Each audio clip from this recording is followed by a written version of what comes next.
This story happened some time ago. When I first made the jump from academia into the private sector, I had managed to get myself a job as an assistant for a top researcher at a company that will remain nameless. We weren't working on a product per se so much as just researching potential avenues in AI and cybernetics that could lead to products in the future. While I was more than a little nervous about making the big jump into the corporate world, I found myself striking an immediate friendship with my boss Andrew. Beyond our obvious passions, me and him found similar hobbies and interests beyond the sciences. And the long days together soon allowed us to bear more and more of ourselves. Honestly, it was the first time since grade school that I had felt such a close friendship. Now, one of the big things we were researching was how to make an artificial intelligence that could grow and learn like a human. The idea was that if we could mimic the kind of plasticity you find in the brain of someone young and intelligent in a computerized form, then we could create a far more powerful AI. Naturally, that meant we needed someone young and intelligent in order to observe them and their brain. We put out ads at local college campuses offering plenty of cash for not much work, and waited for someone to show up. What we got surpassed our wildest expectations. Her name was Danny, an 18-year-old freshman. And from the moment I first spoke with her, I was blown away by her intelligence. The way she seemed to just soak up whatever information you gave her. The way she could come up with poignant and insightful follow-up questions. Not to mention the surprising breadth of knowledge she already possessed. I think she may have been the smartest person I had ever met to that point. Perhaps she still is. It was obvious that Andrew was captivated by her too. Much more so, in fact. It was undeniable that her beauty matched her intellect. And while I did my best to keep myself detached from certain thoughts, Andrew was having a harder time. Not to say that he was behaving inappropriately. In those initial visits he was a consummate professional. Yet laying just underneath every word he spoke was an audible undercurrent of want. However, that made me feel it seemed not to faze Danny at all. It was clear that me and Andrew were the first people she had met that were barely on the same plane of intelligence as she was. I still look back fondly on those first sessions and conversing with her. She shined so brightly, and her eagerness and ability was far more endearing and inspiring than it was frustrating. Even if I couldn't help but feel a little inferior to her. Regardless, things went well at first. She would come in and we would give her various cognitive tasks. Be they learning a manual skill like juggling, doing some sort of puzzle or brain teaser, or having her study a given topic and then be examined later. In all these cases we did brain scans before, in the middle of, and at the end of each assignment in order to model how her brain reacted and adapted. Then we took the information we had received, interpolated it into a continuous stream of data, and then converted it into something that would work with our AI model. The fruits of this effort were tremendous. The gains we made were so great. In fact, that the company higher-ups offered to pay Danny a real salary and to extend the scope and budget of our research dramatically. With Danny around more and more, as much as this was good for my career, it caused as much harm to mine and Andrew's friendship. With Danny around more and more, I could see him pull away from me and towards her. He never flirted, he never crossed that boundary, but it was obvious. Our talks about gaming, history, literature, all ebbed as his obsession flowed out into every gesture, every greeting, the pain in every goodbye. For her part, Danny seemed as happy as ever, and more than enthusiastic to take our research to the next step. As much as this was good for my career, it caused as much harm to mine and Andrew's friendship. With Danny around more and more, I could see him pull away from me and towards her. He never flirted, he never crossed that boundary, but it was obvious. Our talks about gaming, history, literature, all ebbed as his obsession flowed out into every gesture, every greeting, the pain in every goodbye. For her part, Danny seemed as happy as ever, and more than enthusiastic to take our research to the next step. Said next step was much more invasive than the last. Andrew and I came to the conclusion that the best way to advance our model was to move from interpolated data to real-time measurements. If we could match each digital neuron to one of Danny's, then our model would be significantly optimized. In order to do this, we needed a sensor connected directly to Danny's nervous system. The technique we devised required us to insert a wire into her arm. However nervous I was about broaching the subject was not reflected in her enthusiasm. Or Andrew's, for that matter. He insisted on doing the procedure himself, and thus, I watched from the next room over as he placed the incision on her flawless skin. Danny smiled and watched. The local anesthesia kept the pain away while her curiosity kept her laser focused. I too watched as the wire slowly penetrated her, writhing underneath her arm like a snake slithering underneath a fine satin sheet. Her body seemed to quiver as it went in deeper and deeper. I watched Andrew's breath shudder. I worried about the steadiness of his hands, but he managed to pull through. Finally, he connected the exposed piece of wire at the end to a small port, plugging it into a cable run to a nearby computer running our AI model. Andrew had readied us for our next big leap. The improvements we saw were massive. And soon Andrew began planning on how to extract even more data. Unfortunately, this meant more wires running through our far too eager assistant. One or two was one thing, but I couldn't help but be disturbed at how willing she was to mutilate herself with more and more wires. Every day we seemed to add another. Her body being scarred with ports that when wired started to look like long hair sprouting out of her every pore. Only her bright, beaming face was left unmarred. Andrew was disturbing me too. I was hoping that at least with her looks being carved away, Andrew's affections would peter out as well. Instead, the opposite happened. He grew more and more attached. As if the sight of her once beautiful figure covered in wires and scar tissue was almost arousing. As the project continued, whatever objections I raised would be vetoed by both of them. I felt like I was slowly being pushed out. I would arrive for work with the two of them already there, and I would leave before them too. They always seemed to be talking to each other, just quiet enough that I couldn't eavesdrop. Eventually, I just resigned myself to carrying out whatever tasks they gave me. After all, who was I to question either of them or what they wanted to do to themselves? That question became all the more pertinent when I walked in one day to both of them patiently waiting for me. I could immediately tell that whatever they planned was going to be a step beyond what I was really comfortable with. Andrew explained to me that he felt the model was at its peak. No more data would help it. However, that didn't mean our work was done. Far from it, he said. Danny was the perfect test subject, a true top percentile of human intellect, and if we could integrate her potential with that of the AI we had created, we could produce perhaps the smartest being to ever live.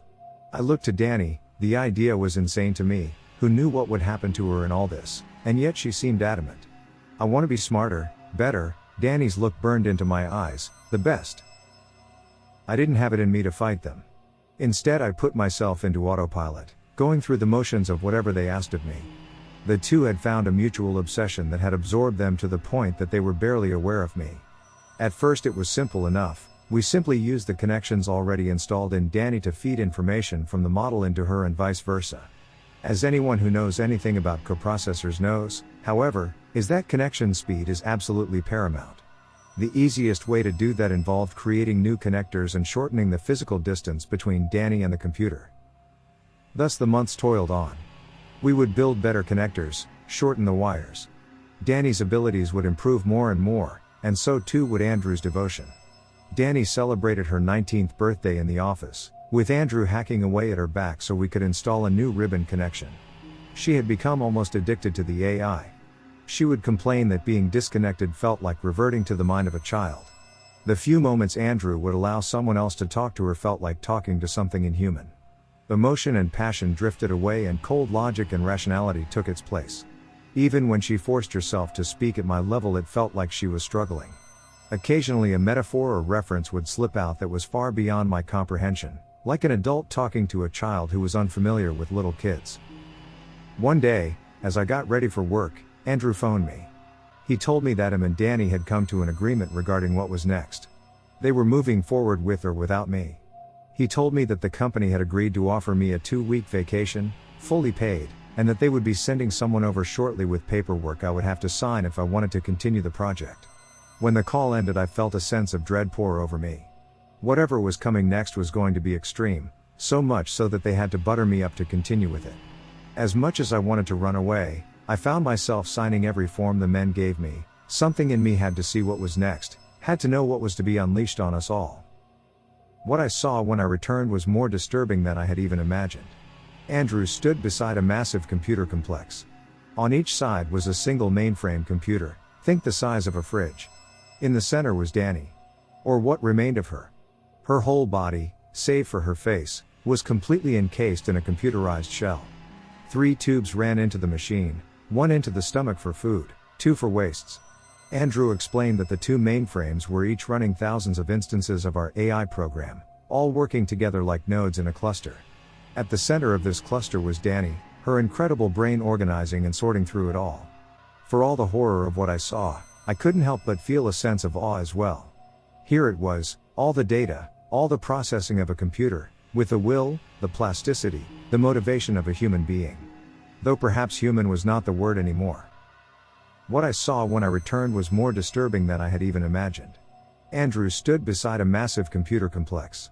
On each side was a single mainframe computer, think the size of a fridge. In the center was Danny. Or what remained of her. Her whole body, save for her face, was completely encased in a computerized shell. 3 tubes ran into the machine, 1 into the stomach for food, 2 for wastes.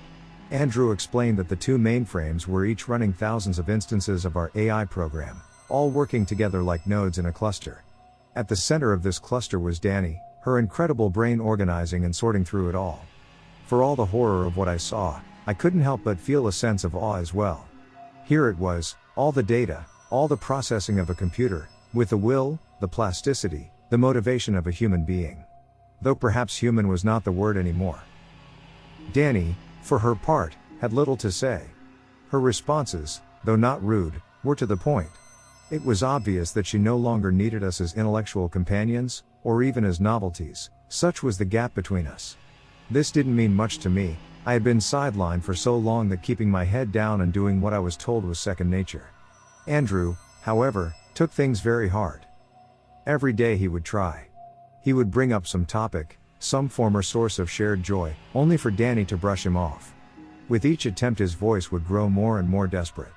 He reminded me of a teenage boy, caught in some unrequited love, incapable of taking no for an answer unless it was made painfully clear. One day it was. I don't know what happened that day caused me so much horror. It was shocking, yes, yet so was everything up to that point. So why is it that when it came time to write this part out I had to leave my computer for hours to collect myself? Despite how close me and him had been, I had wound up ignoring Andrew for so long that when I looked at him that day my heart sank. It was obvious he hadn't been eating or taking care of himself. A scraggly beard desperately tried to fill in his sunken, emaciated face. His clothes hung off him like oversized robes.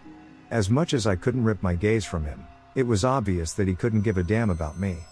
Slowly he forced his body towards his god. Danny's eyes darted towards him, the only part of her still capable of such rapid movement. We both watched as he peeled his clothes off. Affixed to his chest, glued in place by caked-on blood, was a giant ribbon cable. He walked up to Danny, her face frozen in shock. It was the first time in ages I had seen any emotion from her at all. Andrew gently caressed Danny's cheek. In spite of it all, her beautiful face had been preserved.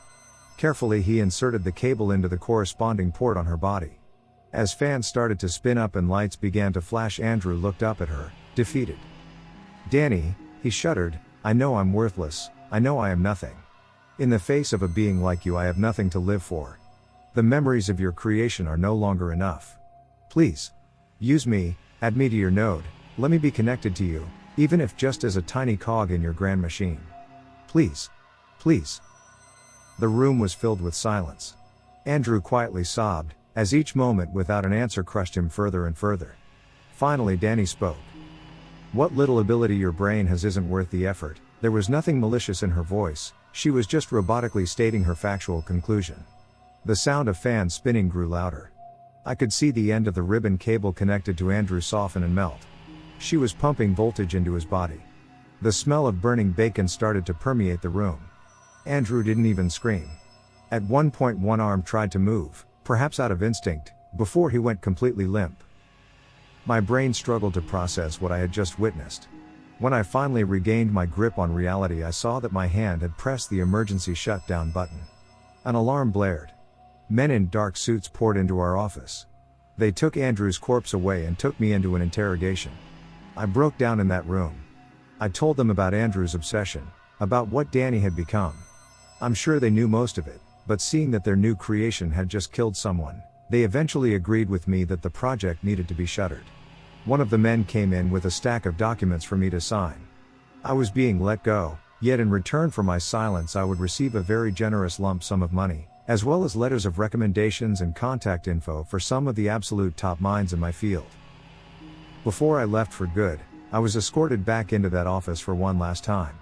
I grabbed all my belongings and effects, and then I executed the final shutdown sequence. Whereas the emergency shutdown only put Danny into standby, it took a few more steps to fully shut down the machinery connected to her for good. Finally, with one last clunk, I flipped the final power switch and heard the fan spin down one last time. The men accompanying promised they would do their best to treat Danny, and try to salvage what was left of her humanity. That filled me with hope. Hope that would soon be replaced by terror as we walked into the elevator and I could hear, however faintly, another clunk, and the sound of fans spinning back up.